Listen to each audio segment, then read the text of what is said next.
ಮೋಜು ಮತ್ತು ಪ್ರೀತಿ ಜೀವನ ಬದಲಿಸುವ ಎರಡು ಭಾವನೆಗಳು. ಈ ಜಗತ್ತಿನಲ್ಲಿ ಪ್ರತಿಯೊಬ್ಬರ ಜೀವನದಲ್ಲೂ ಎರಡು ರೀತಿಯ ಸಂಬಂಧಗಳು ಬರುತ್ತವೆ. ಒಂದು ನಮ್ಮನ್ನು ಹಿಡಿದುಕೊಳ್ಳುವ ಪ್ರಯತ್ನಿಸುವ ಸಂಬಂಧ, ಇನ್ನೊಂದು ನಮ್ಮನ್ನು ಅರ್ಥ ಮಾಡಿಕೊಂಡು ಸ್ವತಂತ್ರವಾಗಿ ಹಾರಲು ಬಿಡುವ ಸಂಬಂಧ. ಕೆಲವರು ಪ್ರೀತಿಯ ಹೆಸರಿನಲ್ಲಿ ನಮ್ಮನ್ನು ಬಿಗಿಯಾಗಿ ಹಿಡಿದುಕೊಳ್ಳುತ್ತಾರೆ. ಅವರಿಗೆ ನಮ್ಮ ಮೇಲಿನ ಕಾಳಜಿ ಇರಬಹುದು, ನಮ್ಮನ್ನು ಕಳೆದುಕೊಳ್ಳುವ ಭಯ ಇರಬಹುದು. ಆದರೆ ಅತಿಯಾದ ಹಿಡಿತ ಕೆಲವೊಮ್ಮೆ ಉಸಿರುಗಟ್ಟಿಸುತ್ತದೆ. ಒಬ್ಬ ತಂದೆ ತನ್ನ ಮಗುವನ್ನು ತುಂಬ ಪ್ರೀತಿಸುತ್ತಿದ್ದ. ಅವನು ಯಾವ ನಿರ್ಧಾರವನ್ನು ಮಗನಿಗೆ ತೆಗೆದುಕೊಳ್ಳಲು ಬಿಡುತ್ತಿರಲಿಲ್ಲ.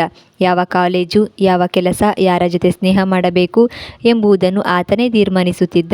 ತಂದೆಯ ಉದ್ದೇಶ ತಪ್ಪಿರಲಿಲ್ಲ, ಆದರೆ ಆ ಪ್ರೀತಿಯೊಳಗೆ ಸ್ವಾತಂತ್ರ್ಯ ಇರಲಿಲ್ಲ. ಮತ್ತೊಂದೆಡೆ ಒಬ್ಬ ಶಿಕ್ಷಕಿ ತನ್ನ ವಿದ್ಯಾರ್ಥಿಯನ್ನು ನಂಬಿದಳು. ತಪ್ಪು ಮಾಡಿದಾಗ ಬೈಯದೆ ಸರಿಯಾದ ದಾರಿ ತೋರಿಸಿದಳು.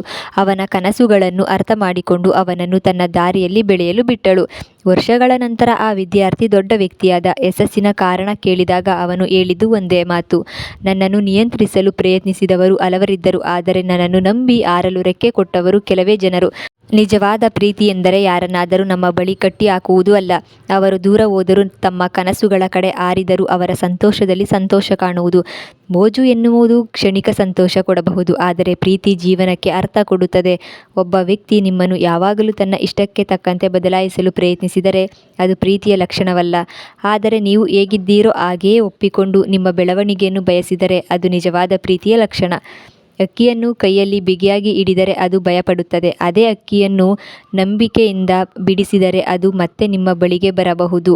ಸಂಬಂಧಗಳಲ್ಲೂ ಇದೇ ಸತ್ಯ. ನಿಯಂತ್ರಣ ಸಂಬಂಧವನ್ನು ದುರ್ಬಲಗೊಳಿಸುತ್ತದೆ, ನಂಬಿಕೆ ಸಂಬಂಧವನ್ನು ಗಟ್ಟಿಗೊಳಿಸುತ್ತದೆ. ಆದ್ದರಿಂದ ನಿಮ್ಮ ಜೀವನದಲ್ಲಿ ಇರುವ ಜನರನ್ನು ಪ್ರೀತಿಸಿ, ಆದರೆ ಅವರ ಸ್ವಾತಂತ್ರ್ಯವನ್ನು ಗೌರವಿಸಿ. ಯಾಕೆಂದರೆ ಬಂಧನದಿಂದ ಹತ್ತಿರವಾಗುವವರು ಕೆಲವರು, ನಂಬಿಕೆಯಿಂದ ಹೃದಯದಲ್ಲಿ ಉಳಿಯುವವರು ನಿಜವಾದವರು. ಪ್ರೀತಿ ಎಂದರೆ ಹಿಡಿದುಕೊಳ್ಳುವುದು ಅಲ್ಲ, ಹಾರಲು ಧೈರ್ಯ ಕೊಡುವುದು. ನಿಜವಾದ ಸಂಬಂಧ ಎಂದರೆ ಕಟ್ಟಿಹಾಕುವುದು ಅಲ್ಲ, ಸ್ವಾತಂತ್ರ್ಯದಲ್ಲೂ ಜೊತೆಯಾಗಿರುವುದು.